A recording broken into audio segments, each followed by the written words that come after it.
Hello friends, this is SP Singh and welcome to Smarter Everyday. प्यारे दोस्तों, CTET फरवरी 2026 को target करते हुए हमारी सीडीपी क्लासेस कंटिन्यू है और आपको पता है हम लोग प्रीवियस ईयर क्वेश्चंस को ही डिस्कस कर रहे हैं, जिसके बेस पे आपके जो आने वाला एग्ज़ाम है उसमें भी क्वेश्चंस आपको दिखाई देंगे।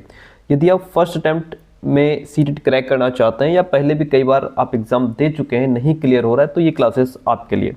आइए शुरू करते हैं। देखिएगा, पहला क्वेश्चन आपके सामने है।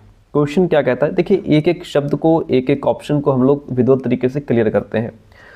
समझिए, क्वेश्चन कहता है कि बच्चों का विकास निम्नलिखित में से कौन से सिद्धांत का अनुसरण करता है? एक रूपता का, एक आयामी का, रैखिकता का या व्यक्तिगत भिन्नताओं का। देखिए, जो बच्चों का विकास है, क्या वो एक रूप में होता है? क्या वो सभी बच्चों में जो विकास है बिल्कुल समान तरीके से होता है? नहीं। देखिए, विकास एक जैसा या समान रूप से नहीं होता, ये प्रत्येक बच्चे में अलग अलग तरीके से होता है। हर बच्चा एक जैसा डेवलप नहीं होता, फर्क पड़ता है स्पीड का। कोई बच्चा जल्दी चलना सीख गया, कोई लेट चलना सीख रहा है ना, कोई जल्दी बोलना सीख गया। बच्चों की क्षमताएं भी अलग अलग होती हैं। कोई बच्चा मैथ्स में अच्छा होता है, कोई ड्राइंग में अच्छा है। सबका इंटरेस्ट भी अलग अलग होता है। कोई पढ़ाई में इंटरेस्ट रखता है, कोई गेम में ज़्यादा इंटरेस्ट रखता है, और इसके पीछे फ़र्क पड़ता है वातावरण का, जीन्स का। ठीक है, इसीलिए सब समान नहीं होते। एक आयामी, क्या जो डेवलपमेंट है वह एक आयामी है? यानी कि अगर हम कहें कि बच्चे का विकास सिर्फ शारीरिक रूप से होता है, तो इसका मतलब हम कह रहे हैं कि वो एक आयामी है। ऐसा नहीं है, बच्चे का विकास बहुआयामी होता है। यानी कि फिजिकल, कॉग्निटिव, सोशल, इमोशनल, ये क्या है? ये अलग अलग आयाम है। इन सभी आयामों में बच्चे का विकास होता है। अब भाई ऐसा तो है नहीं कि बच्चे का शारीरिक फिजिकल डेवलपमेंट हो रहा है तो उसके मानसिक विकास पर फर्क नहीं पड़ेगा, इमोशनल डेवलपमेंट पर फर्क नहीं पड़ेगा। अगर फिजिकल डेवलपमेंट हो रहा है तो उसके साथ साथ बच्चे का मेंटल डेवलपमेंट भी होगा, इमोशनल, अपने इमोशंस पर भी कंट्रोल करना सीखेगा। तो इसलिए बच्चे का विकास बहुआयामी होता है। रैखिकता, क्या बच्चे का विकास ऐसे एक सीधी रेखा में चलता है? नहीं, बच्चे का विकास ऐसे तरंगों के रूप में चलता है ना। कभी तेज होता है, कभी स्लो, कभी तेज, कभी स्लो, कभी एकदम से छलांग मार जाता है। तो ये बच्चे का विकास एक सीधी रेखा में नहीं चलता। समझ रहे हैं बात? डेवलपमेंट सीधी रेखा में नहीं चलता, इसमें उतार चढ़ाव आते रहते हैं। ठीक है, अगर डेवलपमेंट रैखिक होता सीधी रेखा में तो हर बच्चा एक समान, बिल्कुल समान गति से बिना किसी उतार चढ़ाव के आगे बढ़ता, लेकिन असल में ऐसा नहीं होता है। तो ये भी गलत है। हाँ, जो हमारा ऑप्शन डी है, व्यक्तिगत भिन्नताएं, बच्चों का विकास हमेशा व्यक्तिगत भिन्नताओं के सिद्धांत का अनुसरण करता है। हर बच्चा अपनी गति, अपनी क्षमता और अपने तरीके से डेवलप होता है। सभी बच्चों का विकास एक जैसा नहीं होता, इसलिए option D is the right one in this question. आगे बढ़ जाते हैं। अगला प्रश्न लीजिए, कहता है एक बच्चे के शारीरिक विकास की दिशा पूरी तरह से उसके जन्म के समय निश्चित हो जाती है। क्या बच्चे का जो फिजिकल डेवलपमेंट है वो जन्म के समय निर्धारित हो जाता है कि ये कितने महीने में बोलना सीखेगा, कितने महीने में चलना सीखेगा, कितने महीने में इसको लैंग्वेज आ जाएगी? नहीं फिक्स होता ना। हाँ, बच्चे की जो दिशा है वो तो चलो फिक्स है कि बच्चे का डेवलपमेंट सिर से पैर तक जाएगा, जिसको हम सेफेलोकॉर्डल कहेंगे। बच्चे का डेवलपमेंट केंद्र से बाहर की तरफ जाएगा, जिसको हम प्रॉक्सिमोडिस्टल कहेंगे। ये दिशाएं तो निर्धारित हैं, लेकिन कह रहा है कि पूरी तरह से बच्चे का डेवलपमेंट निर्धारित नहीं है। ये बात बिल्कुल गलत है कि पूरी तरह से बच्चे का डेवलपमेंट निर्धारित है, तो ऐसा नहीं है। ठीक है, ये हम ऑप्शन हमारा कट जाता है। केवल आनुवंशिकता ही ऐसा एकमात्र कारक है जो बच्चों के विकास के लिए उत्तरदायी है? नहीं, आनुवंशिकता के साथ साथ वातावरण भी उत्तरदायी है। आनुवंशिकता मतलब कि बच्चे को उसके पेरेंट्स से जो भी जीन्स, जो गुण मिले हैं, उनके आधार पर बच्चा डेवलप करेगा। यदि बच्चे के पेरेंट्स बढ़िया, उनकी बॉडी फिट है, परफेक्ट है, हेल्दी है, तो बच्चा भी उस तरीके से डेवलपमेंट करेगा। यदि उनका कद छोटा है या उनका जैसा भी उनका कद, काठी, रंग, आँखों का रंग, उनकी त्वचा, बाल जैसे भी हैं, वैसे ही बच्चे पर प्रभाव पड़ता जाएगा। तो ये गुण जो हमें अपने पेरेंट्स से मिले हैं, प्लस हम जिस प्रकार के वातावरण में रह रहे हैं, ये दोनों का मिलन होता है, तब हमारा डेवलपमेंट हो पाता है। ठीक है, तो केवल आनुवंशिकता नहीं होगी, आनुवंशिकता के साथ में वातावरण भी पूरी तरीके से सक्रिय भूमिका निभाता है बच्चे के डेवलपमेंट में। दोनों ही ऑप्शन हमारे गलत हो जाते हैं, ए और आर दोनों गलत हो जाएंगे। इतनी बात क्लियर है, आगे बढ़ जाते हैं। अगला प्रश्न नीचे कहता है मध्य बाल्यावस्था के दौरान डैश जो कि समाजीकरण का प्राथमिक कारक है एक महत्वपूर्ण भूमिका निभाना जारी रखता है, लेकिन डैश जो कि समाजीकरण के द्वितीयक कारक हैं भी महत्वपूर्ण भूमिका निभाते हैं। तो आपको पता है कि समाजीकरण का प्राथमिक कारक कौन है भाई? जहां बालक सबसे पहले इटिकेट, मैनर्स, दूसरों का बड़ों का सम्मान करना, समाज में कैसे रहना, खाना पीना है, वो सब चीजें कहाँ से सीखता है? सबसे पहले परिवार से सीखता है। तो परिवार क्या हो जाएगा? परिवार बच्चे का सोशलाइजेशन का प्राथमिक कारक है, प्राइमरी एजेंसी है। ओके, उसके बाद फिर बालक अपने साथियों से और मीडिया के माध्यम से बाकी चीजों को सीखता है, समझता है, इसलिए ऑप्शन फर्स्ट राइट हो जाएगा। साथी द्वितीयक है, मीडिया भी द्वितीयक है, विद्यालय द्वितीयक है, सारे सेकेंडरी में आ जाते हैं। क्वेश्चन नंबर 4 है आपके सामने, कहता है जीन पियाजे के अनुसार बच्चे किस स्तर पर अमूर्त तर्क करने की क्षमता विकसित कर लेते हैं? संवेदी चालक अवस्था में, पूर्व संक्रियात्मक अवस्था में, मूर्त संक्रियात्मक अवस्था में या अमूर्त संक्रियात्मक अवस्था में?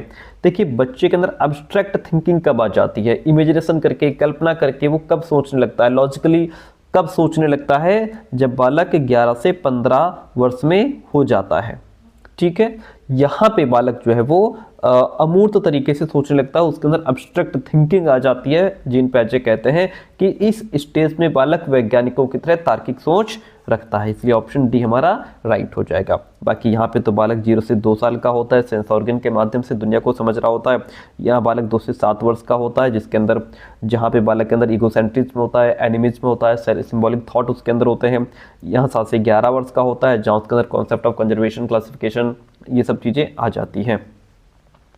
अगला प्रश्न लीजिए, कहता है जीन पियाजे के सिद्धांतों में दूसरों के अनुभव और सांसारिक दृष्टिकोण को अपनी दृष्टि से, अपने नजरिए से देखने की प्रवृत्ति क्या कहलाती है?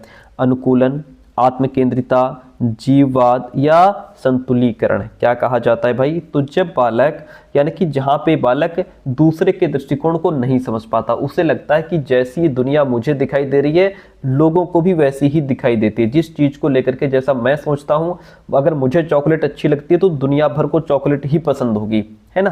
तो ये चीज़ बच्चे के अंदर, इसको कहते हैं ईगोसेंट्रिज्म। इसको क्या कहते हैं?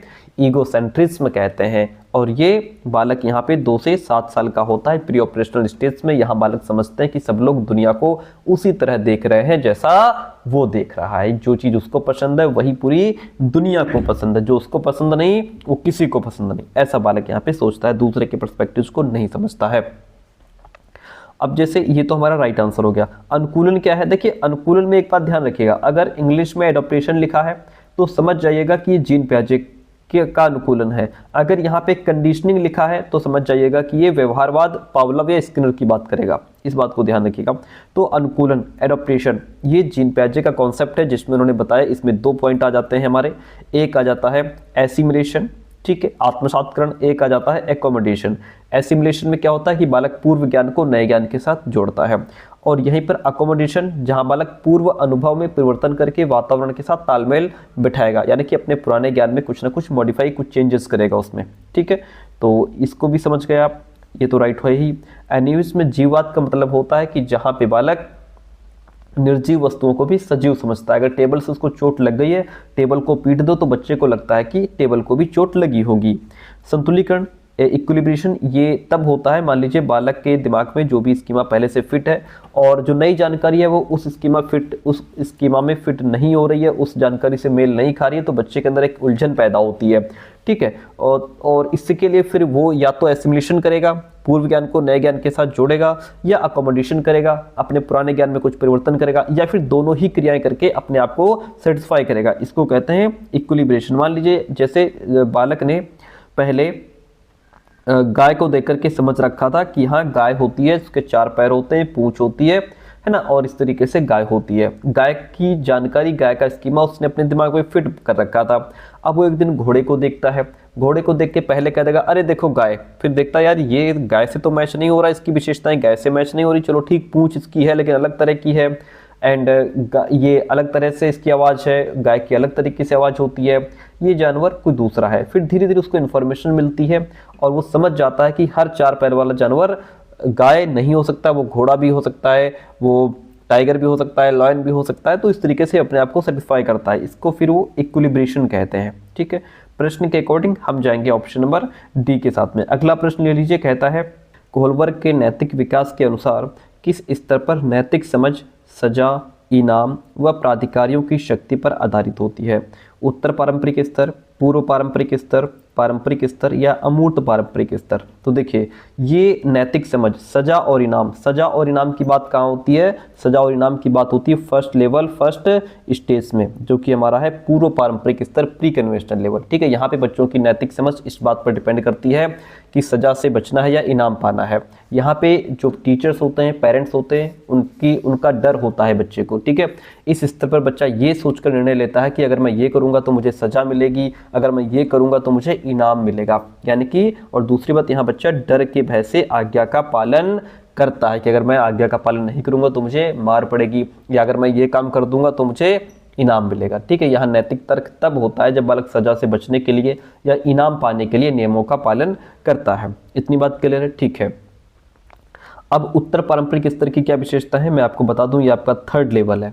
इसमें आपके 2 स्टेज आएंगे। एक तो इसमें हमारा 5th स्टेज आ जाएगा, है ना, सोशल कॉन्ट्रैक्ट ओरिएंटेशन, जहां बालक समाज के भले के लिए जो नियम बनाए जाते हैं और जरूरत हो तो उन्हें बदला भी जा सकता है। बालक कहता है कि नियम समाज के भले के लिए बने, अच्छी बात है, लेकिन अगर जरूरत पड़ी तो उसको तोड़ा भी जाएगा। अगर रेड लाइट तोड़ करके किसी की जान बचाई जा सकती है तो वहाँ पे रेड लाइट को तोड़ दो। ये बालक आएगा 5th स्टेज में, जो कि इसी का है। ठीक है, और इसी के नीचे फिर इसका 6th स्टेज, सबसे लास्ट वाली स्टेज आ जाएगी, जहाँ बालक, जिसको कहते हैं यूनिवर्सल एथिकल प्रिंसिपल्स, यहाँ बालक अपने अंदर के नैतिक सिद्धांतों को, सत्य क्या है, न्याय क्या है, ह्यूमन राइट्स, इनके आधार पर डिसीजंस लेता है, चाहे फिर नियम उसके खिलाफ ही क्यों ना हो। जैसे गांधी जी, है ना, वो जानते थे कि सत्य क्या है, उसी पर वो लड़ते रहे। ठीक है, तो यहाँ बालक अपने बुद्धि, तर्क, विवेक से मानव के अधिकार को ध्यान में रखते हुए लड़ाई लड़ता है। ठीक है, तो ये 6th स्टेज, यहाँ तक बहुत कम ही व्यक्ति पहुँचते हैं। तो ये तो राइट है। फिर कन्वेंशनल लेवल की एक बार बात कर लेते हैं। कन्वेंशनल लेवल ये हमारा 2nd लेवल होता है प्यारे दोस्तों। कैसा? ये 2nd लेवल होता है। इसमें 2 स्टेज आ जाती हैं, एक 3rd स्टेज आती है, एक 4th स्टेज आती है। 3rd स्टेज में बच्चा जो है कि गुड बॉय बनना चाहता है, गुड गर्ल बनना चाहती है लड़की। ठीक है, और समाज जो भी उनसे अपेक्षा रखता है वो बालक उन अपेक्षाओं पर खरा उतरने का प्रयास करता है। एंड 4th स्टेज में बालक नियम कानून को बहुत ही सर्वोच्च मानता है। वो कहता है कि समाज के जो भी नियम कानून है वो हमें उनको मानना चाहिए। अगर कोई नियम तोड़ता है तो समाज में अराजकता फैल जाएगी। समाज के नियम कानून कर्तव्य निभाना बालक यहाँ पे सही मानता है। इसकी बात कोहलबर्ग ने नहीं की है। हम प्रश्न का जो उत्तर है वो बी हो जाएगा इसका। अगला प्रश्न लीजिए, 7 नंबर क्वेश्चन आपसे कहता है संज्ञानात्मक विकास में भाषा जैसे सांस्कृतिक साधनों के महत्व को डैश ने अपने डैश सिद्धांत में प्रस्तावित किया है। किसने किस सिद्धांत में बताया है कि भाषा बच्चे के कॉग्निटिव डेवलपमेंट में इंपॉर्टेंट रोल प्ले करती है? लेवागोत्स्की ने सामाजिक सांस्कृतिक सिद्धांत में, या लेवागोत्स्की ने व्यवहारवादी सिद्धांत में, जीन प्याजे ने व्यवहारवादी सिद्धांत में, या जीन प्याजे ने सामाजिक सांस्कृतिक सिद्धांत में? सिंपल सी बात है, लेवागोत्स्की ने अपने सामाजिक सांस्कृतिक सिद्धांत में बताया है कि बच्चे के कॉग्निटिव डेवलपमेंट में लैंग्वेज बहुत ही इंपॉर्टेंट रोल प्ले करती है ना। तो लेवागोत्स्की ने भाषा को संज्ञानात्मक विकास का सबसे महत्वपूर्ण साधन माना है। उन्होंने कहा कि बच्चा भाषा के माध्यम से ही सोचता है, सीखता है और प्रॉब्लम्स को हल कर पाता है। इनके सिद्धांत का नाम क्या है? सामाजिक सांस्कृतिक सिद्धांत। लेवागोत्स्की ने व्यवहारवादी सिद्धांत नहीं दिया, जीन प्याजे ने व्यवहारवादी नहीं दिया, जीन प्याजे ने सामाजिक सांस्कृतिक सिद्धांत नहीं दिया है, इन्होंने संज्ञानात्मक विकास का सिद्धांत दिया है। आगे बढ़ जाइए, प्रश्न कहता है लेवागोत्स्की ने प्रस्तावित किया कि बच्चे क्या करते हैं? भाई बच्चे पुनरावृत्ति और स्मरण की प्रक्रियाओं के माध्यम से निष्क्रिय रूप से सीखते हैं? नहीं, बच्चा एक्टिव होकर के सीखेगा। और ये दूसरी बात, रट्टाफिकेशन नहीं करेगा बच्चा, गलत है। संज्ञानात्मक विकास के 8 क्रमिक चरण की बात करेंगे आपके एरिक एरिक्सन, जिन्होंने मनोसामाजिक विकास सिद्धांत दिया था। लेवागोत्स्की का इससे कोई लेना देना नहीं है। और उनके विकास में बहुत सारी संभावनाएं होती हैं, जिनमें वे चीज़ें शामिल हैं जो वे दूसरों के समर्थन से करने में सक्षम होते हैं। ये तो बात ठीक है कि बालक जो है दूसरे के समर्थन से काम को करने में सक्षम है। चलो लास्ट देखते हैं। जन्म के समय निश्चित बौद्धिक क्षमताओं के साथ पैदा होते हैं जिन्हें बदला नहीं जा सकता। ऐसा नहीं कि जो है कि जन्म से ही बुद्धि निश्चित होती है बालक की, है ना। वाइगोत्स्की ने कहा कि भाषा, संस्कृति और जो सोशल इंटरेक्शन है उसके माध्यम से बच्चे के इंटेलिजेंस को डेवलप किया जा सकता है, क्षमताएं बदली जा सकती हैं। भाई ये गलत है। सिंपल सा आंसर हमारा सी ऑप्शन जो है वह राइट हो जाएगा। ओके, यहाँ पे वाइगोत्स्की कह रहे हैं, वाइगोत्स्की ने प्रस्तावित किया कि बच्चे, उनके विकास में बहुत सारी संभावनाएं होती हैं जिनमें वो चीज़ें भी शामिल हैं जो दूसरों के समर्थन से करने में सक्षम है। मतलब बच्चों में कई सारी पॉसिबिलिटीज़ होती हैं कि बच्चा इस काम को कर सकता है और जो है कि लेकिन वो अकेले नहीं कर पाता। कर तो लेगा लेकिन अकेले नहीं कर पाएगा। अगर कोई थोड़ा सा हिंट दे दे, थोड़ी हेल्प कर दे तो बच्चा कर ले जाएगा। लेकिन दूसरे चाहे पेरेंट्स हो, टीचर्स हो या उसके पीयर्स हो, साथी है ना, उनके सहयोग से कर सकता है। इसी को जोन ऑफ प्रॉक्सिमल डेवलपमेंट कहा गया है। ठीक, यानी बच्चा सहयोग और मार्गदर्शन से गाइड करके सीख लेता है। ऑप्शन सी राइट हो जाता है। हम बढ़ेंगे नेक्स्ट प्रश्न की तरफ। अगला प्रश्न, एक प्रगतिशील कक्षा में टीचर क्या करती है? देखिएगा, बच्चों की रुचि के अनुरूप करके सीखने की पद्धति का पालन करती है, बात तो ठीक है। बार बार अभ्यास और रट्टाफिकेशन, देखिए प्रगतिशील कक्षा है, यहाँ बालक एक्टिव होगा, है ना, और बालक करके सीखेगा, प्रयोग करके सीखेगा, खोज करेगा। यहाँ पे बालक रट्टाफिकेशन नहीं करेगा, प्रैक्टिस और रोट मेमोराइजेशन को बढ़ावा नहीं दिया जाएगा। सुनिश्चित करती है कि सभी अधिगम परीक्षाओं की तरफ केंद्रित हों। इसका मतलब क्या होता है? इसका मतलब टीचर ये ध्यान रखती है कि जो भी बच्चे सीखें वो सब सिर्फ परीक्षा में अच्छे नंबर्स लाने के लिए हो। ऐसा भी नहीं है कि सिर्फ नंबर्स पर ही फोकस करेंगे आप। सहयोग के बजाय कंपटीशन को बढ़ावा कभी नहीं देंगे। तीनों ऑप्शन गलत हैं। फर्स्ट ही राइट है कि बच्चों की रुचि के अनुरूप करके सीखने की पद्धति का पालन करती है। प्रगतिशील शिक्षा का मुख्य आधार ही होता है कि बच्चे के इंटरेस्ट को ध्यान में रखो, बच्चे का एक्सपीरियंस क्या है, अनुभव क्या है, बच्चा एक्टिव होना चाहिए और दूसरी बात उसको करके सीखने का मौका मिलना चाहिए। तो इसलिए टीचर वो तरीका अपनाती है जिसमें बच्चा खुद एक्सपीरियंस करे, चीज़ों को अनुभव करे, एक्टिविटीज़ के माध्यम से सीखे, खोज करे, प्रयोग करे और मिल करके सीखे। इसलिए option A is the right one in this question. आगे बढ़ जाते हैं। प्रश्न कहता है, खुद को समझने और अपने विचार, संवेग, भावनाओं, अभिप्रेरणा को पहचानने के कौशल किस प्रकार की बुद्धि में शामिल होते हैं? संगीतमय बुद्धि में, स्थानिक बुद्धि में, अंतःव्यक्तिक बुद्धि में या सामाजिक बुद्धि में?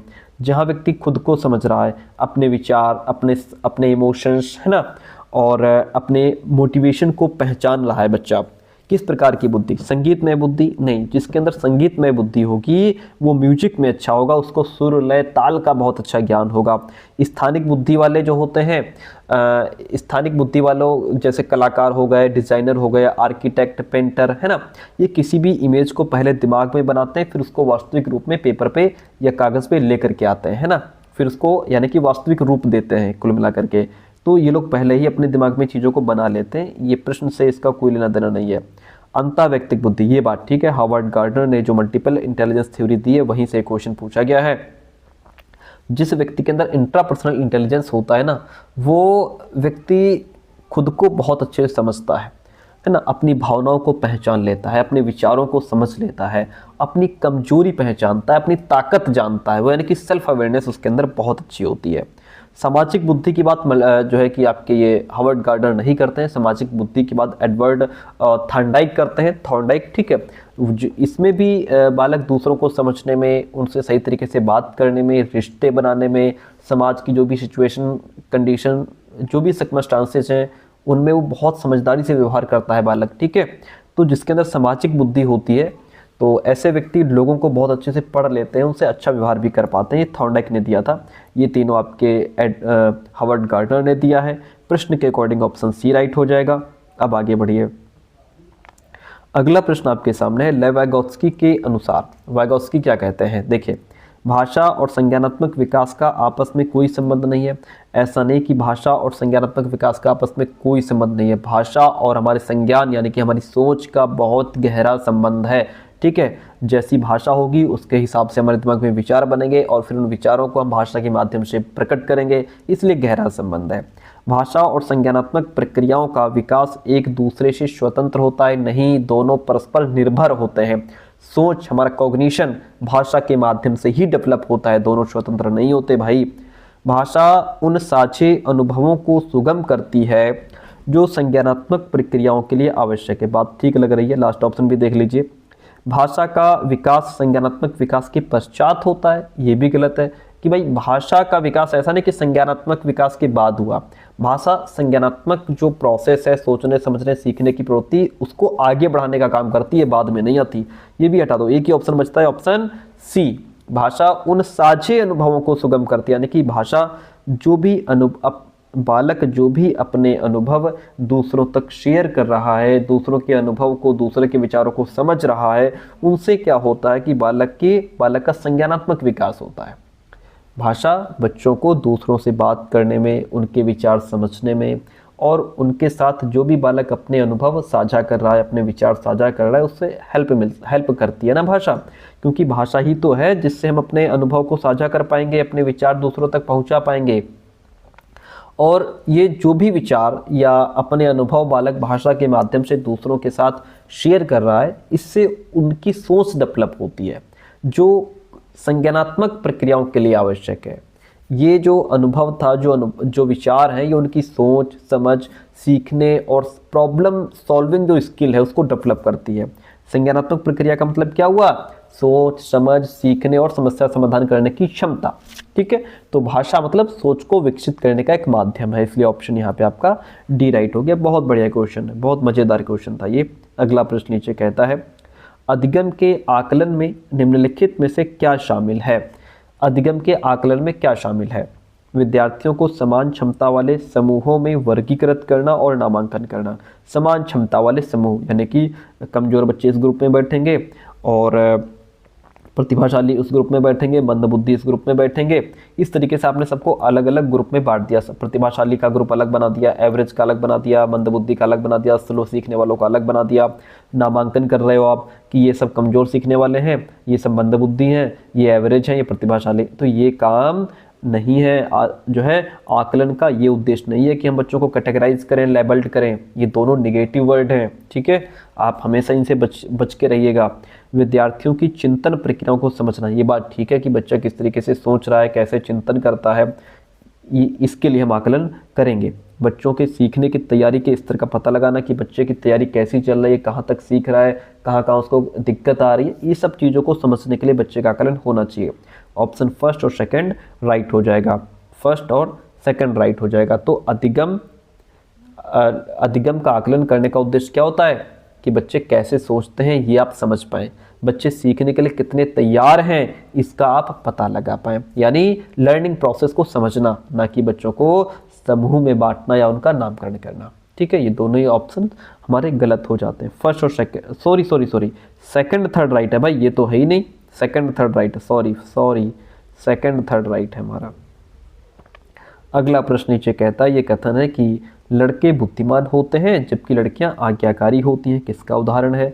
लड़के बुद्धिमान हैं, लड़कियां आज्ञाकारी हैं। लड़के कठोर होते हैं, लड़कियां मृदुभाषी होती हैं, कोमल होती हैं, नाजुक होती हैं। लड़के रोते नहीं हैं, लड़कियां तो ये सब चीज़ें जेंडर रूढ़िवादिता को दिखाती हैं, जेंडर स्टीरियोटाइप को दिखाती हैं, जहां आपने लड़के लड़कियों का रोल अलग अलग बांट दिया। लड़कियां ये कपड़े पहनेंगी, लड़के वो पहनेंगे, लड़कियां घर में चूल्हा चौका बर्तन करेंगी, लड़के ऑफिस का काम संभालेंगे। ठीक है, लड़कियां होम साइंस पढ़ेंगी, लड़के साइंस और मैथ्स पढ़ेंगे।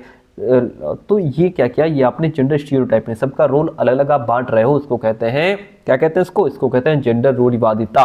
ठीक है, चलिए अब जेंडर समता क्या होता है? जेंडर समता मतलब जहां पे लड़के और लड़कियां दोनों को उनकी जरूरत के अकॉर्डिंग उनके साथ सही न्यायपूर्ण और आप उसको उचित अवसर दे रहे हैं, यानी व्यवहार समान नहीं बल्कि न्यायपूर्ण होना चाहिए। समता और समानता में यही अंतर है। समानता में आप सबको बराबर करेंगे, समानता में बिल्कुल सबको बराबर करेंगे, और समता में क्या करेंगे?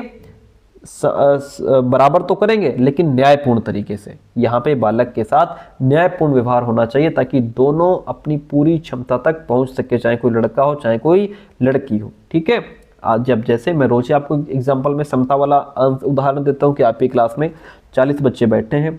ठीक है, अब जो छोटे कद का बच्चा है उसको थोड़ा ऊंची कुर्सी दो, अब आपने बैठने के लिए सबको कुर्सी दे दी, ये समानता है। और अब आप ये देख रहे हो कि अगर कोई बच्चा छोटे कद का है, नहीं उसको पीछे बैठ के दिखाई देता है, तो उसको आप ऊंची कुर्सी दो बैठने के लिए, जो ऊंचा है उसको थोड़ा छोटी कुर्सी दो बैठने के लिए। इस तरीके से आप कर सकते हो, ठीक है। या आपकी क्लास में कोई जिसको कम दिखने वाला बच्चा है, जिसको कम दिखाई दे रहा है, किताबें आपने पूरे क्लास में बांट दी पढ़ने के लिए, अच्छी बात है, आपने समानता दिखाई कि सबको किताब दे रहे हो पढ़ने के लिए। लेकिन अगर किसी को देखने में दिक्कत है तो उसका थोड़ा उभरे हुए अक्षर वाली, ब्रेल लिपि वाली किताब दो। ये आपने क्या किया, आपने उसके साथ न्याय किया, है ना। वरना समानता तो थी, आप किताब तो आप सबको दे रहे थे, लेकिन जिसको जैसी जरूरत थी उसको वैसी किताब दी आपने। ये आपने समता, ये समता दिखा रहे हो, ठीक है। तो ये तो राइट है ही। जेंडर भूमिका में लचीलेपन का मतलब ये होता है कि चाहे लड़का हो चाहे लड़की हो, वो जो भी काम करना चाह रहा है उसको उस काम को करने की छूट है, ठीक है। लड़के कुकिंग कर रहे हैं, डांसिंग कर रहे हैं, लड़कियां जो है कि ऑफिस का काम कर रही हैं, जो भी जेंडर जो काम चाहे वो अपना सकता है। तो ये लचीलापन हो गया। प्रश्न के अकॉर्डिंग ऑप्शन बी राइट हो जाएगा। हम आगे बढ़ जाएंगे।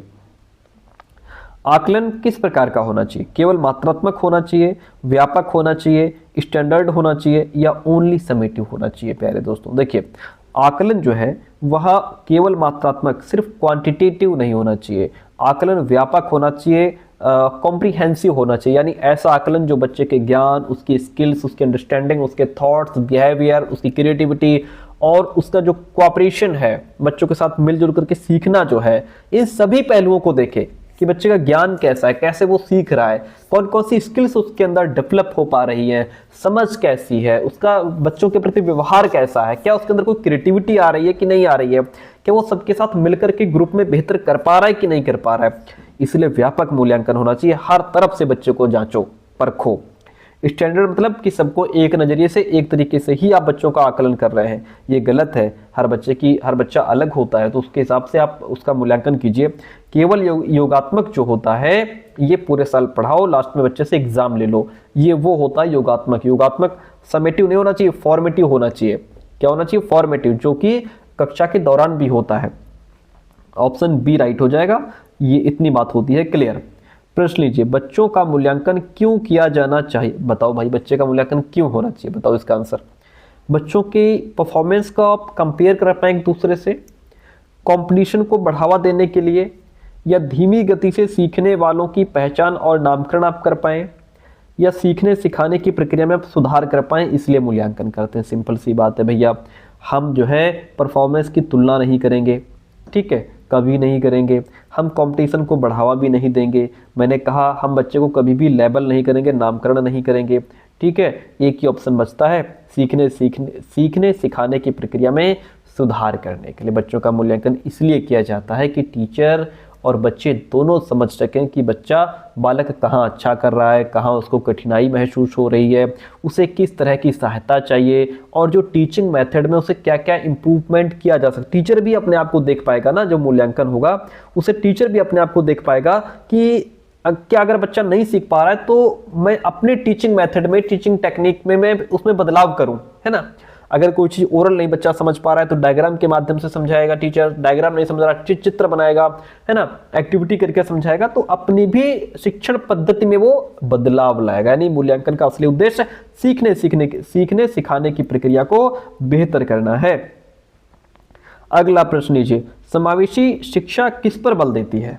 प्रत्येक छात्र की क्षमता को बढ़ाने पर कि हर बालक की क्षमता बढ़े, सीखने में कमियों के रूप में देखने पर कि आप कमी को देखेंगे, क्या समावेशी शिक्षा कमी को देखने की बात करती है, या शैक्षणिक प्रदर्शन के आधार पर संज्ञानात्मक कौशल के आकलन पर, या फिर प्रत्येक बच्चे के सीखने और मूल्यांकन के समान मानदंड निर्धारित करने पर? चार ऑप्शन आपके सामने, राइट क्या हो जाएगा?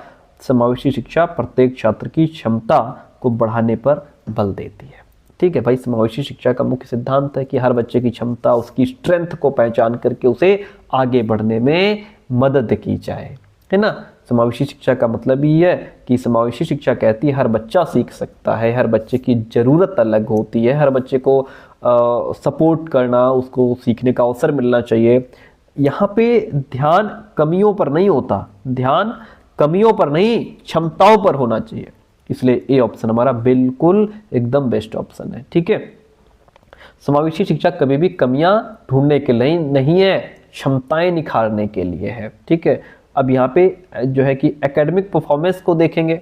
तो ऐसा नहीं होता। समावेशी शिक्षा परीक्षा या फिर प्रदर्शन केंद्रित नहीं होती, ये बालक की ज़रूरतों के अनुसार सीखने पर आधारित होती है। प्रत्येक बच्चे के सीखने और मूल्यांकन के लिए समान मानदंड, ये भी गलत है हमारा, क्योंकि इंक्लूसिव एजुकेशन में एक ही मानदंड सभी पर लागू नहीं होता। हर बच्चे की सीखने की जरूरत अलग होती है, इसलिए आकलन भी हमारा व्यक्तिगत इंडिविजुअल होना चाहिए भैया। ऑप्शन ए राइट हो जाता है। हम बढ़ेंगे नेक्स्ट प्रश्न की तरफ। अगला प्रश्न लीजिए क्या कहता है। जब शिक्षक मानते हैं कि वंचित पृष्ठभूमि से आने वाले बच्चों में सीखने की क्षमता है, जो बच्चे वंचित पृष्ठभूमि से आ रहे हैं, जो समाज के पिछड़े बच्चे हैं, आर्थिक स्थिति ठीक नहीं है, सीखने के अवसर नहीं मिले, शिक्षा वहाँ तक पहुँच नहीं पाई, समाज से वो मान सम्मान बिहेवियर उनको मिला नहीं, तो वो बच्चे हैं। मानता है टीचर कि उनमें सीखने की क्षमता है और उन्हें कक्षा में अपनापन का एहसास कराते हैं। ठीक है, समाज ने उनको अलग थलग कर दिया, समाज ने उन्हें वो प्यार दुलार स्नेह नहीं दिया, लेकिन टीचर अब कक्षा में उनको अपनापन का एहसास करा रहे हैं, उनको गले लगाते हैं, यानी कि उनको सम्मान देते हैं, उनकी समाज की बात, उनकी सभ्यता, उनकी संस्कृति की बात होती है, उनके त्योहारों की बात क्लास में होती है। अगर क्लास में कोई ऐसा टॉपिक पढ़ाया जा रहा है तो उनके त्योहारों को भी उसमें इंक्लूड किया जा रहा है। जो भी वो उद्योग धंधे, जो भी वो अपना पेशे उनके हैं, उनकी बात हो रही है क्लास में, यानी कि उनकी बात होती है कुल मिलाकर के। तो बालक अपने आप को अपनापन महसूस करेगा ना, कि यार हमारा भी कोई वजूद है, हमारी बात हो रही है, हमारे त्योहारों की बात हो रही है, हमारी खेती बाड़ी की बात हो रही है, तो उनके प्रदर्शन में सुधार की संभावना है। जी बिल्कुल, जहां बच्चा अपने आप को जुड़ा हुआ महसूस करेगा तो कंसंट्रेट होकर के इंटरेस्टेड तरीके से सीखेगा, उसको सीखने में मजा आएगा, उसको लगेगा ना कि हमारी बात हो रही है, तो वो अपने आप कंसंट्रेट हो जाएगा, ध्यान लगाएगा और सीखेगा और चीजों को अपनी रियल लाइफ से जोड़ पाएगा। सबसे बड़ी बात, बच्चों और उनकी क्षमताओं के बारे में शिक्षकों का विश्वास बच्चों को प्रभावित करता है। बात बिल्कुल ठीक है। जब टीचर मान लेता है कि हमारे बच्चे सीख सकते हैं, इनके अंदर वो योग्यता, वो क्षमता है, वो शक्ति है, ये सीख सकते हैं, तो बच्चा भी मोटिवेट होता है। अगर टीचर कहते हैं ये गधे हैं, नालायक है, चाहे जितना समझाओ नहीं समझेंगे, तो बच्चा कहता है ठीक है फिर हम नहीं समझेंगे। और दूसरी बात, बच्चा डिमोटिवेट भी हो जाता है, हीन भावना उसके अंदर आ जाती है कि यार हम वास्तव में नहीं सीख पाएंगे। तो ये बात ठीक है, इसीलिए टीचर को बच्चों को जो है गले लगाना चाहिए, उनकी बात करनी चाहिए, उनको अपनापन का एहसास कराना चाहिए, क्योंकि टीचर जैसा विश्वास बच्चों के प्रति रखता है बच्चे वैसे ही बनते चले जाते हैं। Option A is the right one this question. आगे बढ़ते हैं, अगला प्रश्न लीजिए। डैश से सामग्री की प्रस्तुति डैश को सुगम बनाती है। किसकी सामग्री किसको सुगम बनाती है भैया? कई तरीकों से सामग्री की प्रस्तुति जब क्लास में की जाती है तो सभी बच्चों के अधिगम को सुगम बना देती है, या फिर जब कई तरीकों से सामग्री की प्रस्तुति हो केवल विशेष बच्चों के अधिगम को सुगम बनाती है? नहीं, कई तरीकों से प्रस्तुति सभी बच्चों को लाभ देती है, सिर्फ विशेष बच्चों को नहीं देती।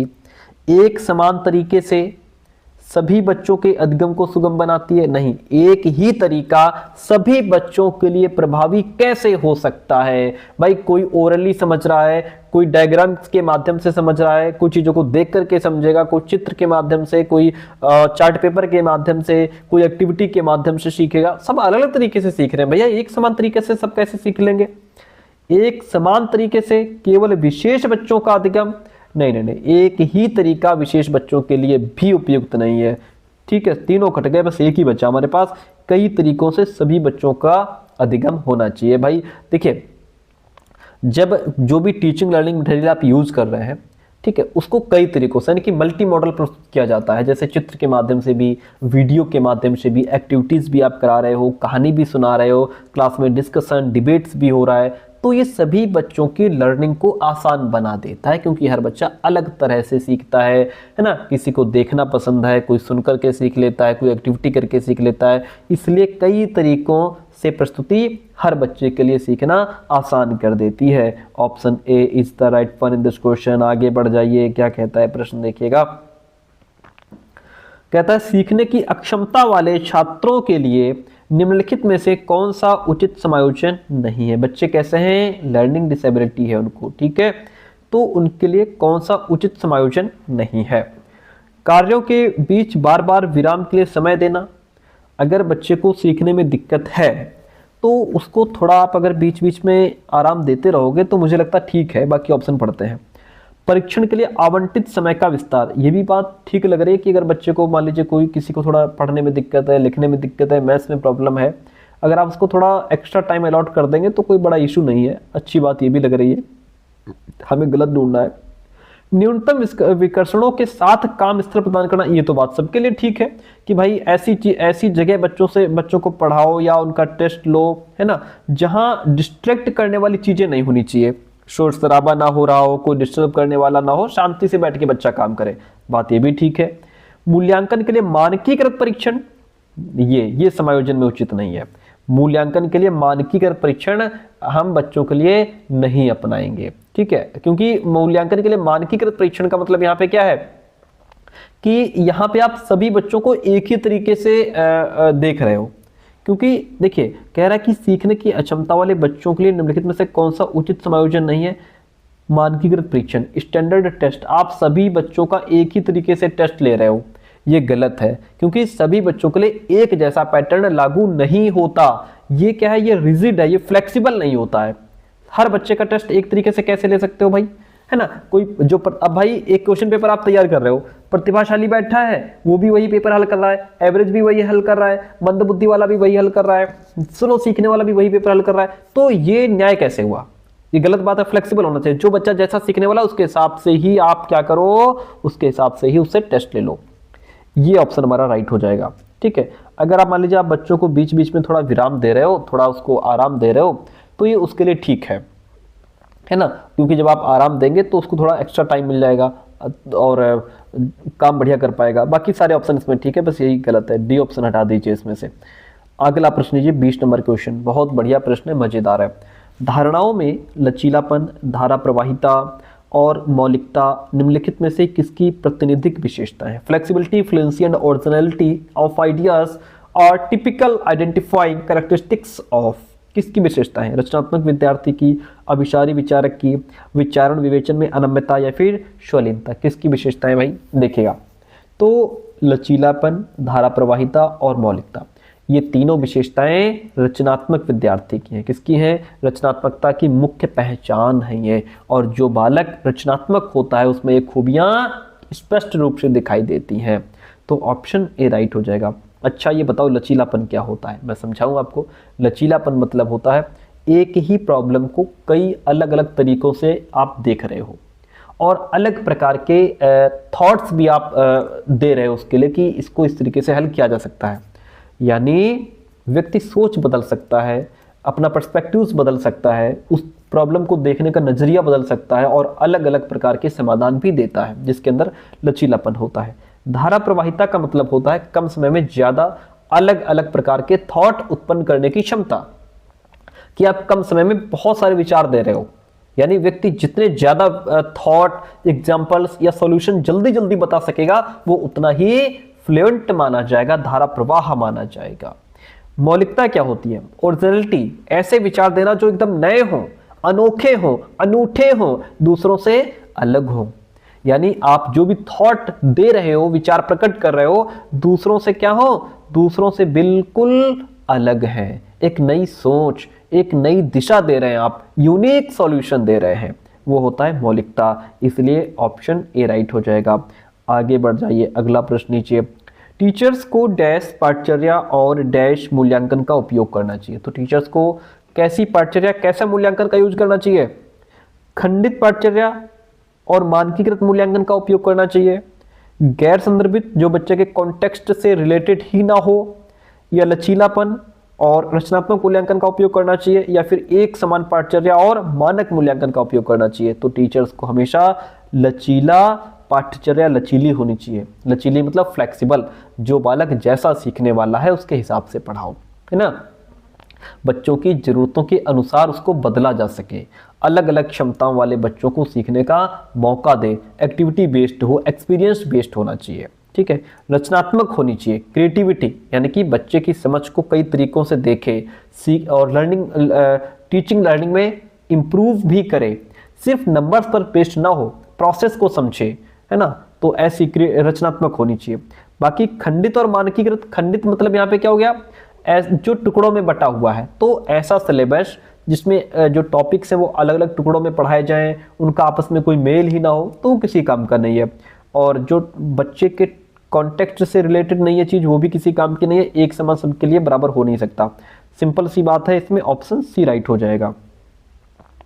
अगला प्रश्न कहता है एक टीचर को छात्रों को प्रभावी समस्या समाधानकर्ता बनने में सक्षम किस प्रकार बनाना चाहिए। जो टीचर है वो बच्चों को प्रभावी समस्या समाधान करता है, यानी कि जो बालक है वो बढ़िया से अच्छे से प्रॉब्लम्स को हल कर पाए, उसके अंदर ये स्किल डेवलप हो जाए। तो टीचर को क्या करना चाहिए? भय उत्पन्न कर देना चाहिए, या फिर तनाव रहित प्रेरित करके, या फिर निष्क्रिय स्मरण रणनीतियों के उपयोग को प्रोत्साहित करके, या फिर समान सोच के उपयोग को प्रोत्साहित करते। बताइए इसका राइट आंसर क्या होगा भाई। चलिए, अजीब सा क्वेश्चन है और मुझे लगता है आप इसमें अटकेंगे जरूर। देखिएगा क्या करना चाहिए। एक टीचर को छात्रों को प्रभावी समस्या समाधानकर्ता बनाना है कि बच्चे जो हैं वो बढ़िया प्रॉब्लम्स को हल कर पाए। ठीक है, वो क्षमता इनके अंदर आ जाए। डरा धमका करके नहीं होगा, तनाव स्ट्रेस में भी नहीं होगा, और निष्क्रिय स्मरण से भी नहीं होगा। बच्चा हमेशा एक्टिव रहेगा। से एक ही ऑप्शन बचता है, समान सोच के उपयोग को प्रोत्साहित करके। यहाँ पे समान सोच का मतलब ये नहीं कि हर बच्चा एक ही तरीके से सोच रहा हो। ये देखो ये क्या लिखा है, encouraging use of analogical thinking. Analogical thinking का यूज करे बच्चा। एनालॉजिकल थिंकिंग का मतलब है कि आज की प्रॉब्लम को पहले की प्रॉब्लम से जोड़ करके फिर हल करे बच्चा। आज जो सवाल लगा रहा है ऐसा ही सवाल जो उसने पहले लगाया था, ठीक है, अब वहां से हेल्प ले रहा है कि यार ऐसा ही सवाल हमने उसमें लगाया था वहां पे, और फिर उसमें ये फॉर्मूला लगाया था, ऐसे मल्टीप्लाई किया था, ऐसे डिवाइड किया था, वैसे ही इसमें करेंगे, ये भी सवाल लग जाएगा। ये चीज अच्छी है ये बच्चे के अंदर, यानी कि पहले से सीखा हुआ ज्ञान नई समस्या पर लागू करना एनालॉजिकल थिंकिंग कहलाता है। Option D is the right one. आगे बढ़ते हैं। प्रश्न कहता है मध्य विद्यालय के छात्रों में, मध्य विद्यालय कक्षा 6 से 8 तक के बच्चे हैं, छात्रों में ज्ञान निर्माण और अर्थ बनाने की प्रक्रिया को सुगम बनाने के लिए किसका प्रयोग करना चाहिए? देखिएगा किसका प्रयोग करना चाहिए। सक्रिय अन्वेषण का, बच्चा एक्टिव होकर के एक्सप्लोर करे चीज़ों को। बात तो ठीक लग रही है, बच्चा एक्टिव होकर के एक्सप्लोर करे, है ना। बच्चे जहां स्वयं खोजते हैं परखते हैं, इससे वो अपने एक्सपीरियंस से नॉलेज खुद क्रिएट कर रहे होते हैं। ठीक, इसको कंस्ट्रक्टिविस्ट लर्निंग कहा जाता है। Very good. बच्चा सोशल इंटरेक्शन के माध्यम से सीखे। वाइगोत्स्की कहते हैं कि सीखना सामाजिक प्रक्रिया है। बच्चा चर्चा के माध्यम से ग्रुप वर्क करके एक दूसरे के सहयोग से सीख रहा होता है। Very good. एक्सपेरिमेंटेशन, यानी कि बच्चा करके सीखे, और जो प्रयोगशाला गतिविधियां होती हैं, है ना, उसमें बच्चा खुद प्रयोग करके सीखे। बहुत अच्छी बात है। व्यवहार का अनुबंधन, ये गलत है, ये बिहेवियरिस्ट का दिया हुआ है, जिसमें इनाम की बात होगी, दंड की बात होगी, रटाफिकेशन की बात होगी। ठीक है, ये हटा दो। एक ही ऑप्शन बचता है। 1 2 3 राइट हो जाते हैं हमारे, 1 2 3 राइट हो जाते हैं। आगे बढ़िए। अगला प्रश्न क्या कहता है, निम्नलिखित में से कौन सी रणनीति छात्रों की अवधारणात्मक समझ को बढ़ावा नहीं देगी? कौन सी चीज़ें जो बच्चों के अंदर कॉन्सेप्चुअल अंडरस्टैंडिंग को बढ़ावा नहीं देगी? कौन सी चीज़ नहीं बढ़ावा देगी भाई? छात्रों को ब्लैक बोर्ड से ज्यों का त्यों उत्तर कॉपी करने के लिए कहना, यानी कि टीचर कह रहा है कि जो हमने ब्लैक बोर्ड पर लिख दिया है इसको उतार लो, रट लेना, बात खत्म। क्या इससे बालक वो टॉपिक को समझ पाएगा? नहीं समझ पाएगा। ठीक है, तो ये तो मुझे ठीक लग रहा है। बाकी आगे देखो। विद्यार्थियों से किसी सहकर्मी को अवधारणाएं समझाने के लिए कहना, ये अच्छी बात है। आपने बच्चे को पढ़ा दिया, बच्चा सीख रहा है, अब आप कह रहे हो कि तुमने सीख लिया, हाँ सर सीख लिया, अब ये इसको समझा दो। तो अब आप वही चीज़ दूसरे को समझा रहे हो। इससे तो हमारी लर्निंग और डीप हो जाती है, कॉन्सेप्ट इतना क्लियर हो जाता है कि कभी भूलेंगे नहीं। ठीक है, जब आप खुद पढ़ करके दूसरे को समझाते हो तो वो चीज़ एकदम गति क्लियर हो जाती है। बहुत अच्छी बात है। विद्यार्थियों से उदाहरण और गैर उदाहरण के बारे में सोचने के लिए कहना, ये बात ठीक है कि आप जो भी टॉपिक पढ़ा रहे हो उसके उदाहरण भी बता रहे हो और उसके गैर उदाहरण यानी कि उसके अपोजिट भी। ठीक है, तो जैसे मान लें हमेशा मैं एक ही उदाहरण देता हूँ आपको, जैसे सजीव टॉपिक आप पढ़ा रहे हो तो आप सजीव चीज़ें बता रहे हो, फिर निर्जीव भी बता दो कि ये चीज़ें सजीव होती हैं, हर चलने वाली चीज़ सजीव नहीं होती, कार भी चलती है वो भी एक निर्जीव है। इस तरीके से कार गैर उदाहरण हो जाएगा सजीव का, ये भी अच्छी बात है। छात्रों को पिछली अवधारणाओं के साथ संबंध बनाने के लिए कहना, ये भी बहुत बढ़िया बात है। आज जो टॉपिक पढ़ा रहे हो उसको पिछले टॉपिक से रिलेट करो, जोड़ो। इससे भी बच्चा क्या करेगा, टॉपिक्स में रिलेशन बनाएगा और उसकी समझ गहरी होगी। ये कॉन्सेप्चुअल अंडरस्टैंडिंग को ये चीज़ बढ़ावा नहीं देती कि आप ज्यों का त्यों ब्लैक बोर्ड से उतरवा रहे हो। आज का 25 नंबर क्वेश्चन लीजिए।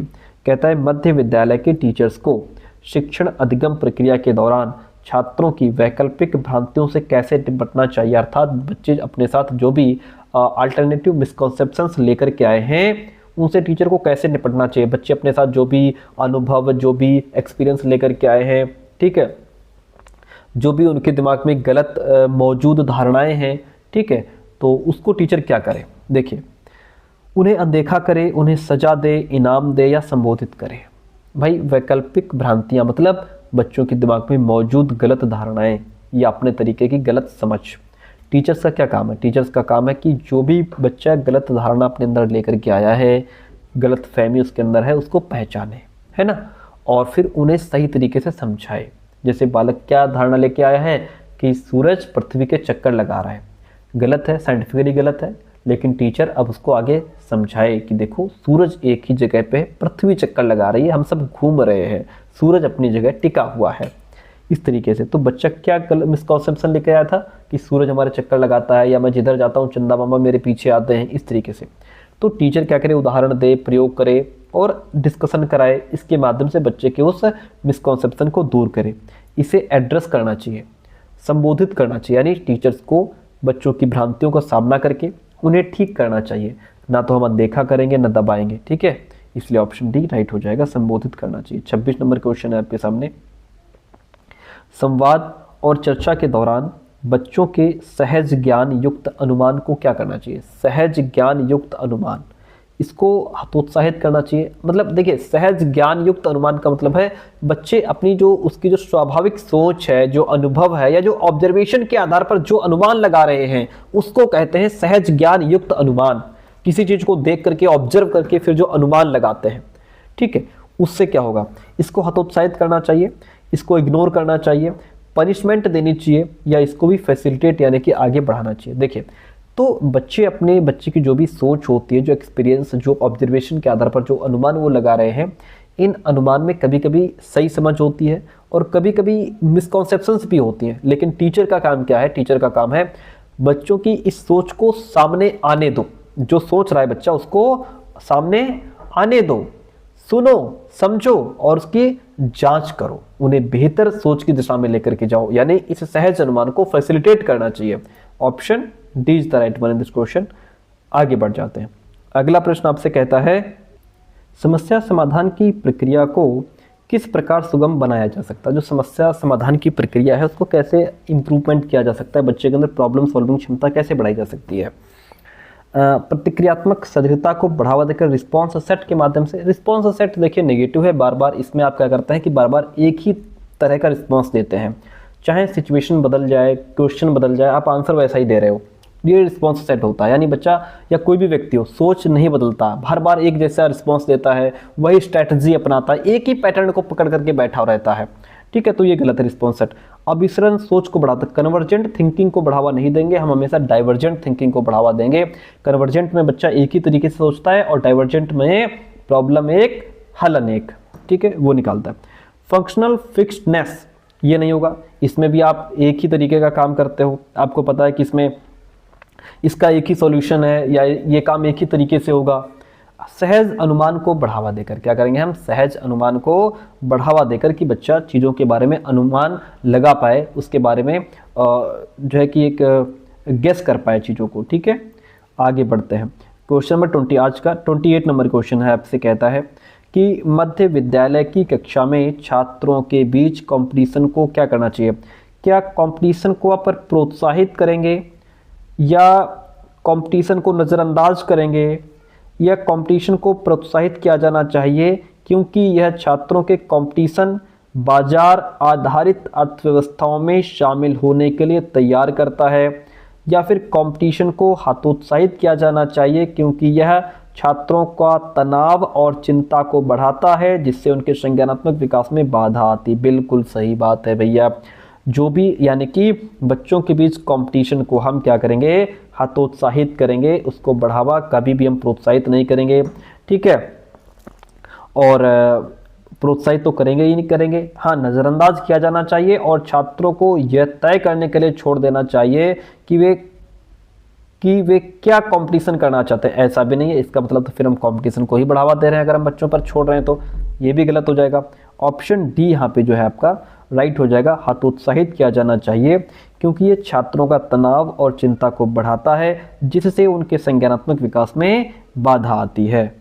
नेक्स्ट क्वेश्चन आपके सामने कि जब बच्चे डैश की भावना का अनुभव करते हैं तो उनके सीखने पर सकारात्मक प्रभाव पड़ने की संभावना रहती है। बच्चे की लर्निंग पर सकारात्मक प्रभाव कब पड़ेगा, कब बच्चा बेहतर सीख पाएगा? जब वो शर्म महसूस कर रहा होगा तब बेहतर सीखेगा? नहीं, अगर बच्चा शर्मीला है तो ना तो खड़ा होकर के क्वेश्चन पूछेगा, आप कुछ पूछ रहे हैं उसको खड़ा करके तब भी अगर आता है तब भी नहीं बताएगा, शर्मा रहा है, ठीक है, तो डर के भय से भी नहीं सीखेगा वो।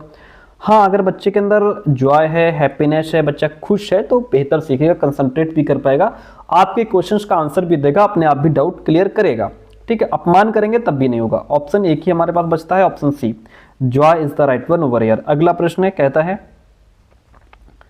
छात्रों को अपनी सफलता और विफलता के लिए आंतरिक कारकों को जिम्मेदार ठहराने पर प्रतिबिंबित करने के लिए प्रोत्साहित करने से उन्हें खुद पर रचनात्मक रूप से काम करने में मदद मिलती है। बात तो ठीक है, कह रहा है कि छात्रों को अपनी सफलता और विफलता के लिए, मान लीजिए अगर छात्र सफल हो रहा है तब भी वो अपने आंतरिक कारकों को जिम्मेदार ठहराए, यानी कि अगर मैं सफल हो रहा हूं मतलब मैंने मेहनत की है, मैंने प्रयास किया है, मैंने सही स्ट्रेटजी फॉलो की, मैं पास हो गया, मैं सफल हो गया।